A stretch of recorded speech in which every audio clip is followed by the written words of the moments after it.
Joining us for this week's entertainment panel is the classic Abby St. John. Thank you so much for taking the time to be able to join us here in studio. Of course, I love it. Yeah, we got some good topics on the go. We Yes. always do. We Yes. always say this, and we always do, but this one we had a couple things coming up for this week. You know, the entertainment world keeps on going, keeps on moving.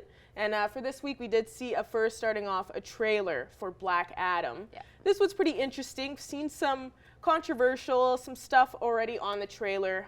You know, of course, it's got Dwayne Johnson, classic. Perfect kind of superhero type, perfect body, everything about him. But, you know, this is a DC film, and I think a lot of people were a little bit criticizing it slightly in a way just for certain things in the trailer. Yeah. But I didn't think it looked too bad. It does seem like it's going to be interesting. It's going to be in theaters October 21st. And right now, Warner Bros., what they dropped in the trailer, it's supposed to be kind of like a anti-hero type thing. So I kind of want to see what this is more about, because it seems like it's also got a big backstory for this character with Black Adam. Yeah, I'm not gonna lie, the trailer was kind of underwhelming for me. It just, you got your typical action and your explosions and your fight scenes, but I really didn't get that much from it. And it is only the first trailer, so I'm interested to see what more they give us before the film comes out. I really just want to see more of his backstory. You know, it's really interesting. He died a slave in ancient Egypt over 5,000 years ago, and he was reborn a god through the sacrifice of his son. So he's immortal. He got his powers from the gods, kind of like in Moana.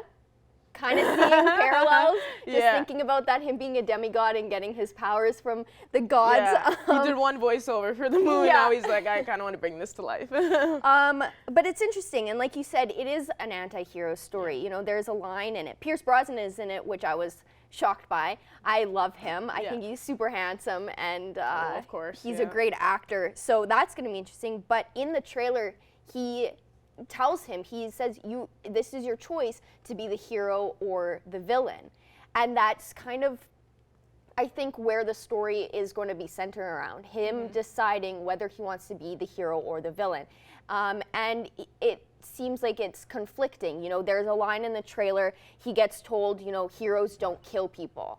Yeah. And Black Adam goes, I do. So it's going to be interesting to see where this film goes. I don't really know what to expect. I felt like I wasn't given enough in the trailer to be like, yes. Yeah. So we'll see when it comes out. We still got a while to go, but right now I'm kind of underwhelmed by it. Yeah, I agree. I think a lot of people have that same standpoint where that first trailer, they're like, hopefully the next trailer kind of like gives a little bit more that we're like, oh wow, because I find it kind of interesting with the fact that it is kind of more of a hero mixture of like he gets to choose between that, because I think a lot of people do kind of like that trope of having that character, and we've seen that in MCU, of course, with so many characters that have that arc of like villain turning kind of like, oh, I'm actually a good person. Struggling with that literally line between evil and good. And complex characters, literally, they got the flaws that they have. A lot of heroes try to hide that. So I like that it is kind of got that standpoint, but we'll see. I think when more comes out, like you said, don't judge a book by its cover too quickly. Yeah. So hopefully we'll get a little bit more stuff on it that we'll be able to get more overwhelmed, I guess, than underwhelmed. Well, moving on to another topic that we were kind of seeing this about, you know, with this weekend, Jurassic World Dominion. Seeing some rough critiques on this so far. That this is kind of a big one, because I think, of course, this is classic franchise. So many older, I guess, audiences. You know, this is classic for them. You know, they got a new kind of trilogy that this is like the third and final now. But they brought back some OG characters, and when you saw that in the trailer, it was like, wow, this is going to be a good one. Then you look online, and it's another underwhelming critiques on it. On Rotten Tomatoes so far, I saw that it was like a 34% critic rating and then a 79% audience score. Kind of fascinating to see how different it is so far. Yeah, you have that difference. You know, obviously critics are going to be more intense with their reviews, obviously, because they're critics and they want to give you their honest opinions. But audiences, it's mixed. It has a kind of average score. 79 is not that bad for, you know, audiences. So you know that, you know, maybe families are going out and watching it. People who have watched from the very beginning, like you said, older audiences. And yeah, this movie brings back some of those OG characters, Laura Dern, Jeff Goldblum. So you look back, you know, the first one back in 2015 got a 71% critic rating and a 78% audience rating. So that's kind of average. It didn't do great, but you know, it didn't flop. But then you have the second one out in 2018, Fallen Kingdom, 47% critic rating, 48% audience rating. So people really did not like the second one. So it's very inconsistent. And then with this one, you know, a little bit, you know, worse critic rating, but better audience score. So I'm not seeing the consistency with the new trilogy. You know, the very first one back in 1993 won 3 Academy Awards, the 66 Academy Awards. You know, they got Best Visual Effects, Best Sound. You know, they got recognition for it. Steven Spielberg, you know, he got recognition throughout different awards ceremonies and stuff for his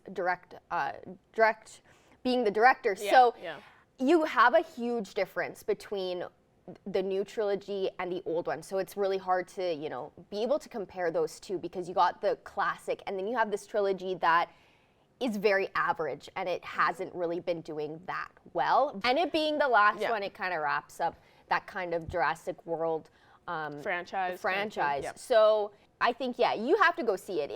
If you've gone this far, definitely watch it, because you know, critics can be a little hard on their critiques. Audiences sometimes are the best critics, I think. Yeah, exactly. Pretty much learning that, you know, base your opinion on what you see of watching it. And if you made it this far, just go finish it. Just go watch it. Just do it. And just ignore those audience scores and the critic scores. Just base your opinion on your own, because who knows, it might be just a banger of a movie and you're like, what are these critics talking about? I loved it. And you're just judging it too much on the score. But hopefully they get some more support, especially with having those OGs in it. Once I saw Jeff, I was like, oh wow. And just go watch it, pretty much. That's it. But unfortunately, that's all the time we have for this week's entertainment panel. So once again, thank you so much for joining us today, Abby. Of course, thank you.